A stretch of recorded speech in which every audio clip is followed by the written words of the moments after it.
Assalamualaikum warahmatullahi wabarakatuh. Saya Rahmi Wahyuni Irma, NIM 1914070033. Video ini dibuat guna memenuhi tugas mata kuliah metodologi penelitian dengan dosen pengampu Ibu Dr. Mulyasari, SPD, MSI. Review materi ketiga. Pola berpikir ilmiah dan non-ilmiah. Yang pertama, berpikir ilmiah. Berpikir ilmiah merupakan pola penalaran berdasarkan pola dan sarana tertentu secara teratur, yaitu bahasa, logika, matematika, dan statistika. Berpikir ilmiah merupakan berpikir yang logis dan empiris. Adapun 5 langkah dalam berpikir ilmiah yaitu yang pertama, merumuskan serta mendefinisikan masalah.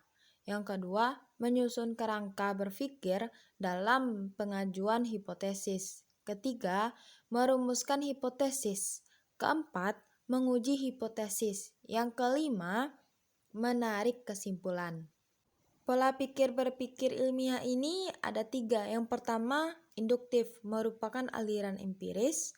Yang kedua, deduktif, merupakan aliran rasionalisme. Yang ketiga, deduktif, induktif, aliran konvergensi. Kedua, berpikir non-ilmiah.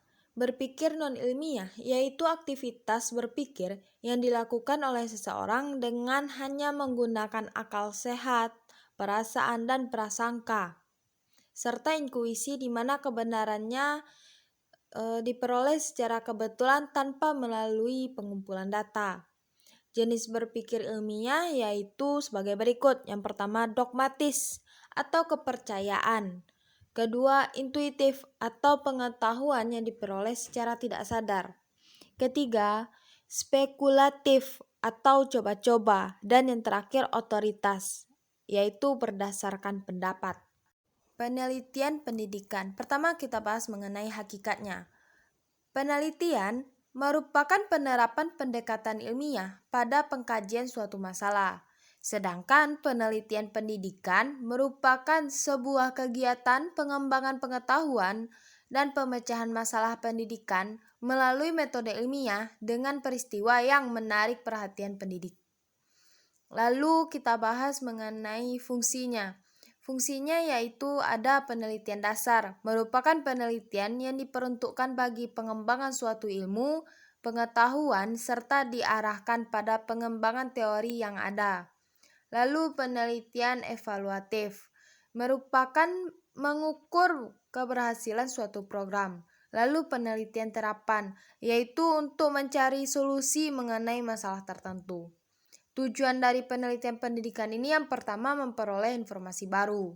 2. Mengembangkan dan menjelaskan apa yang diteliti. Lalu yang terakhir, menerangkan, memprediksi, dan mengontrol suatu perubahan.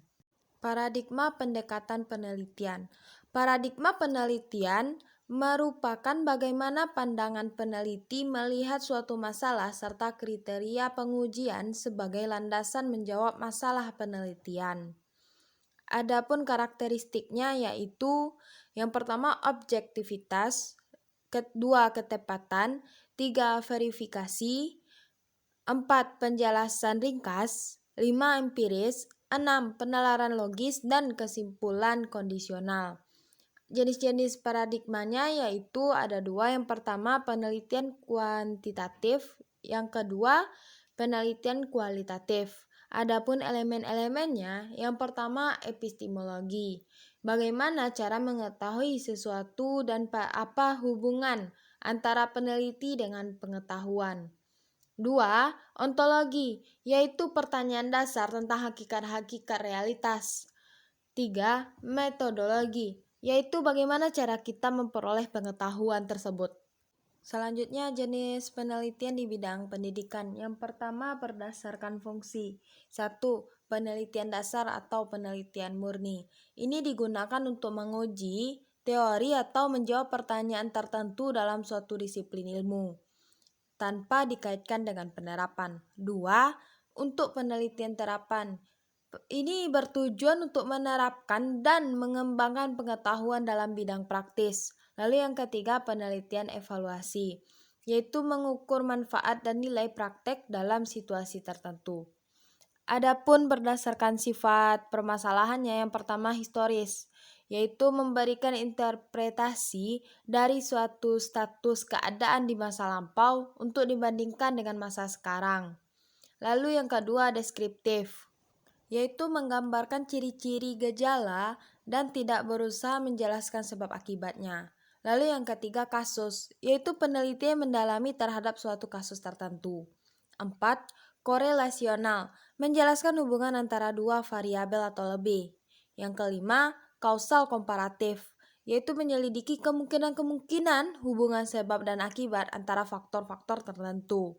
Yang keenam, eksperimental, yaitu memanipulasi atau merekayasa, mengatur, mengontrol, atau mengendalikan situasi alamiah menjadi situasi artifisial. Lalu yang ketujuh, tindakan, yaitu titik barat yang meneliti suatu kasus tertentu untuk memperoleh gambaran guna keperluan pemecahan masalah praktek. Lalu yang ketiga, berdasarkan pendekatan. Ada dua. Yang pertama, penelitian kuantitatif, yaitu menghasilkan data deskriptif berupa kata-kata tertulis, mengacu pada context of discovery, bersifat generating theory, menghasilkan teori substantif, analisis data yang secara induktif, dimulai dari data empiris dan tahap pelaksanaan mengikuti proses yang ada. Lalu yang kedua, penelitian kualitatif. Penelitian ini bersifat hipotesis testing yang dimulai dengan teori dan hipotesis, penarikan kesimpulan secara deduktif, dan prosedur penelitian bersifat fleksibel. Adapun tahapan dari berbagai jenis penelitian pendidikan, yaitu yang pertama, penelitian PTK. Tahapan yang pertama yaitu melakukan planning atau rencana, yang kedua action, pelaksanaan tindakan, lalu yang ketiga observasi, melakukan pengamatan, lalu yang keempat reflection, yaitu melaksanakan refleksi. Lalu yang kedua, penelitian mix. Adapun tahapannya yang pertama yaitu timing atau waktu, 2 weighting yaitu bobot, 3 mixing pencampuran, lalu yang keempat theorizing atau teorisasi. Lalu yang kedua, penelitian korelasi. Adapun tahapannya yang pertama penentuan masalah, yang kedua peninjauan masalah, yang ketiga melakukan hipotesis, yang keempat merancang dan metodologi penelitian, yang kelima melakukan pengumpulan data, yang keenam melakukan analisis terhadap data yang telah dikumpulkan, yang ketujuh baru menarik kesimpulan. Lalu yang keempat, penelitian R&D atau pengembangan. Yang pertama langkahnya pemeriksaan pendahuluan atau preliminary investigation. Lalu yang kedua, penyesuaian teoritis atau theoretical embedding. Lalu yang ketiga, uji empiris atau empirical testing. 4. Proses dan hasil dokumentasi. Lalu yang kelima, penelitian eksperimen. Adapun tahapannya yang pertama, adanya permasalahan signifikan untuk diteliti. Yang kedua, memilih subjek. Yang ketiga, pengembangan instrumen. Yang keempat, pemilihan desain penelitian. Yang kelima, melakukan eksekusi prosedur. Yang keenam, melakukan analisis data. Dan 7, memformulasikan simpulannya. Lalu yang keenam, penelitian deskriptif. Yang pertama langkahnya yaitu mengidentifikasi permasalahan. Yang kedua, membatasi dan merumuskan permasalahan. Yang ketiga, menentukan tujuan dan manfaat dari penelitian yang dilakukan. Yang keempat, melakukan studi pustaka. Yang kelima, menentukan kerangka berpikir dan hipotesis penelitian. Lalu yang keenam, mendesain metode penelitian yang hendak dilakukan, yaitu yang pertama perlu menentukan populasi, sampel, teknik, instrumen pengumpulan data, dan menganalisis data. Lalu yang ketujuh, mengumpulkan dan mengorganisasikan serta menganalisis data dengan menggunakan teknik statistik yang relevan. Lalu yang terakhir, membuat laporan penelitian. Selanjutnya yang terakhir, hambatan penelitian dan solusi. Yang pertama hambatan. Yang pertama kurangnya biaya penelitian. Dua, tidak adanya panduan penulisan penelitian pendidikan. Yang ketiga, kurangnya penunjangan keterbatasan waktu, tidak adanya motivasi. Lalu solusinya yaitu yang pertama menyediakan sarana dan prasarana yang bagus untuk penelitian. Dua, memperbaiki riset agar anggaran untuk penelitian terpenuhi. Lalu yang ketiga, waktu yang diberikan untuk penelitian harus mendesak agar hasil bisa maksimal. Sekian dari saya.